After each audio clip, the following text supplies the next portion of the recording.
Hello and welcome to another episode. I'm Santa and today I'm going to talk to you about an important event, one that affects our lives and well-being. We all know the importance of money, but do we know the importance of economics? We often feel that money controls our lives and our decisions, but it's economics that decides our life and our well-being. Economics is not about money, it is about choices and how those choices shape our lives. Every time prices rises at the grocery shop, every time jobs change because of technology, every time governments talk about growth, inflation or recession, that's economics. Economics quietly decide on how comfortable or how difficult our life will become. Did you know that every year hundreds of delegates from across the world gather around in places like World Economic Forum? They are not just talking about numbers or charts, they are talking about decisions that will shape how we live, work, earn, and even to dream. So today I am going to walk you through the halls of Davos, where World Economic Forum happened for 4 days from January 19 to January 23rd, where world leaders, economists, CEOs, and thinkers gathered to ask one big question: what kind of world economy are we going to build next, and where do we fit into it? Under the unifying theme, a spirit of dialogue. Leaders from over 130 countries participated, including 65 head of states and governments, 400 political leaders, and 830 CEOs representing some of the biggest corporations on earth. The talk covered majorly on global economic growth, peace and security, artificial intelligence, climate change, trade barriers, and inclusive prosperity. Let me talk about few key speakers, those who set the tone. First and foremost, when Donald Trump, the President of the United States, addressed, it was clear that something had changed. His speech brought a distinct shift in tone and energy across the forum. He spoke about national interest, trade strength, and America's position in a changing world. But what really mattered wasn't just what he said, it was what it represented. A reminder that global cooperation is no longer guaranteed, that economics nationalism is back on the table, and that the rules everyone thought were settled might be rewritten again. He said the United States was experiencing one of the fastest economic turnaround in the recent history, with strong job creation and accelerating growth. Trade was one of the most controversial parts of speech. He directly criticized Europe's economic direction, especially on energy policies and migration, calling them obstacles to competitiveness. One of the most unexpected part of Trump's address was his talk about Greenland. He framed Greenland not as a piece of territory but as strategically vital for security, Arctic shipping routes, and rare earth mineral resources beneath the ice. He spoke about the large defense project there, even describing it in dramatic terms, claiming it could be a global security asset. He also spoke about global security. Trump's address was not without controversy. Some of world leaders, especially from Europe, responded critically, especially on trade and Greenland, pointing out that pushback against US economic policy isn't just academic, it affects real alliances and agreements. Then came Mark Carney, Canada's Prime Minister, and suddenly Davos went quiet. He opened his speech by pointing out that this is an era of great power rivalry. He quoted that the strong can do what they can and the weak must suffer what they must. If countries don't protect cooperation, power will replace rules, and smaller nations will have to pay the price. That speech stayed with people long after the session ended. Carney's speech didn't just diagnose the problem, it offered a framework for action. He added that countries must build alliances based on shared principles rather than blind alliances to a fading global order. He said collaboration on supply chains, energy, finance, and strategic autonomy should not under one superpower's umbrella but among like-minded states. His remark drew a standing ovation, signaling how impactful they were perceived to be. Many commentators called his speech one of the most significant of the forum, not just another address on the economic growth or job creation, but a bold reassessment of global power dynamics. Meanwhile, French President Emmanuel Macron took another line. With a charismatic delivery, he urged leaders to defend multilateralism, a world where cooperation matters. He insisted that nations working together should practice interest of peace and stability. Ursula von der Leyen, President of the European Commission, echoed this, stressing Europe's commitment to open trade and strategic alliances despite rising protectionism. From the Middle East, Sheikh Mohammed bin Abdul Rahman Al Thani of Qatar highlighted the urgency of reshaping security architecture to avoid conflict and strengthen cooperation. Another notable speech was when Kristalina Georgieva, managing director of International Monetary Fund, stepped up, and she didn't speak like a typical economist quoting growth forecast or GDP percentage. Instead, she painted a vision of world at a crossroad where rapid technological change, global uncertainty, and uneven growth are reshaping job markets, social structures, and the very foundation of how economy works. Artificial intelligence is not just a gentle wave, it's a tsunami hitting the labor market, she added. She also explained that AI is no longer a distant future possibility. It's already transforming jobs today. Based on IMF research she presented in Advanced Economics, as many as 60% of jobs will be affected by AI, whether enhanced, transformed, or eliminated. Globally, about 40% of jobs are expected to undergo similar shift. She urged that governments and business must expand upskilling and reskilling programs so workers can transition into AI complementary careers, strengthen social safety nets to support workers displaced by automation, reform education system to emphasize critical thinking, digital fluency, and lifelong learning. Microsoft CEO Satya Nadella added a global dimension. If AI development stays limited to big tech and wealthy nations, it could become a bubble, valuable to a few but ineffective for equitable growth.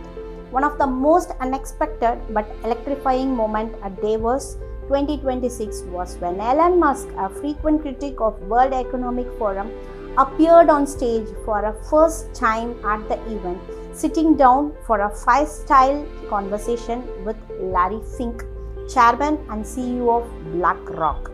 He told the Davos audience that artificial intelligence might become smarter than the smartest human by the end of the year, or certainly by next year. And by around 2030, AI could be smarter than all of humanity combined. Musk then took a leap into the future of physical work. He added, humanoid robots powered by AI like Tesla's Optimus won't just exist in factories. They will become part of everyday life, helping with work in homes, offices, caregiving, and services. He even framed global economic output as a formula. Economic output equals the multiples of average productivity per robot and number of robots deployed. As the conversation moved beyond Earth, Fink asked Musk a fun but revealing question: do you want to die on Mars? Musk answered, delivered with humor and memorable, yes, just not on impact. Now let's talk about India. India didn't come to Davos 2026 to ask for attention. India came with confidence. Across meeting rooms and closed door sessions, the message was consistent. India is not just a market, India is a partner. Leaders spoke about manufacturing, AI ecosystems, semiconductors, clean energy, skills, and talent. Multiple investment agreements were signed, not symbolic ones, but long-term commitments. One message that stood out at Davos audience was when India is positioning itself as the bridge between advanced economies and emerging ones. At the national level, India was represented by key central leaders including Sri Ashwin Vaishnav, Union Minister for Electronics, Information Technology and Railways, who spoke about India's digital leap and its role as a trusted global partner, and Sri Devendra Fadnavis, Chief Minister of Maharashtra, who engaged global investors and signed strategic MOUs focusing on technology and smarter infrastructure. India's strength at Davos also came from its states, each representing itself as an independent growth engine to the world. Leading these delegations were N. Chandrababu Naidu from Andhra Pradesh, Himanta Biswa Sarma from Assam, Harsha Sanghavi from Gujarat, Revant Reddy from Telangana, Rajiv from Kerala, and Suresh Khanna from Uttar Pradesh, each pitching their state as a clean designation for innovation, industry, biotech, AI, and global partnership. Standing alongside policymakers was a powerful lineup of India's corporate leadership, including N. Chandrasekaran of Tata Sons, Sunil Bharti Mittal of Bharti Enterprises, Salil Parekh of Infosys, Srini Paliyao of Wipro, Nikhil Kamath of Zerodha, Sanjeev Bajaj of Bajaj Finserv, along with leaders from India's major banks, technology firms, startups, and manufacturing giants.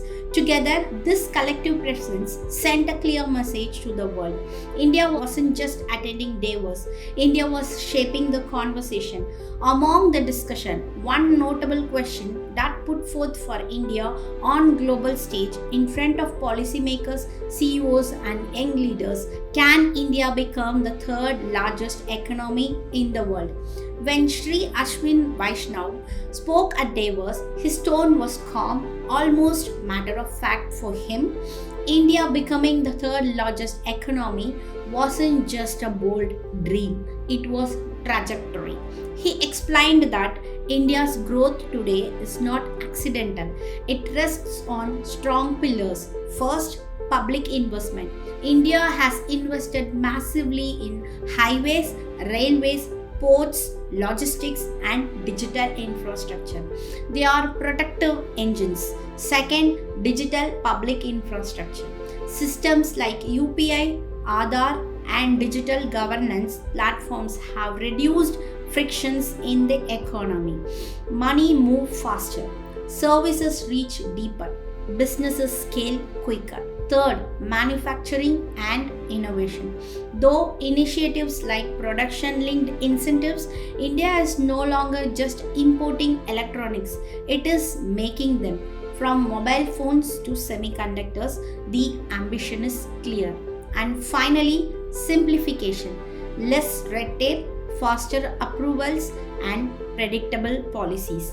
Then came a different voice from the world of business. Sunil Bharti Mittal, the founder of Bharti Enterprises, agreed with the conclusion but challenged the comfort. Yes, India will become the third largest economy, he said. But then he added something important. Third place is not the destination. For a country of India's size, population, and aspirations, $6 and $7 trillion economy is the only milestone, not success. Mittal urged India to think in terms of $25 or 30 trillion economy over the long term. Why? Because economic size must translate into meaningful jobs, higher incomes, better quality of life. He emphasized the importance of stable and predictable policies, openness to global trade, technology-driven growth. Then the economists stepped in. Gita Gopinath, one of the world's most respected macroeconomists and former IMF Deputy Managing Director, brought balance to the situation.